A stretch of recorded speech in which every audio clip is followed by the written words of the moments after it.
সিঁদুরের মূল্য ধারাবাহিকের আজকের পর্বে আমরা দেখতে পাব যে গুন্ডাগুলো সবাইকে বলতে থাকে, কেউ সামনে এগিয়ে আসবে না, নয়তো আমি কিন্তু গুলি চালিয়ে দেব। এটি দেখে অর্জুন অনেক অবাক হয়ে যায় এবং মনে মনে ভাবতে থাকে, যেভাবেই হোক আমার পরিবারের লোককে বাঁচাতেই হবে। তখন অর্জুন সেখানে থাকা মেহেদি বাটি সেই লোকটির পায়ে মারে এবং লোকটি সেখানে পড়ে যায়। এরপর পুলিশ এসে সব গুন্ডাদের নিয়ে যায়।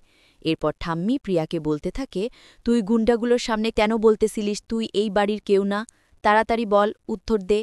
এটি শুনে প্রিয়া অনেক ঘাবড়ে যায়। অন্যদিকে দেখা যায় অর্জুন মিস্ত্রিকে বলতে থাকে, সন্ধ্যায় অনু এবং আমার এঙ্গেজমেন্ট, তুমি এরকম সামনে দাঁড়িয়ে থেকে দেখো সবকিছু।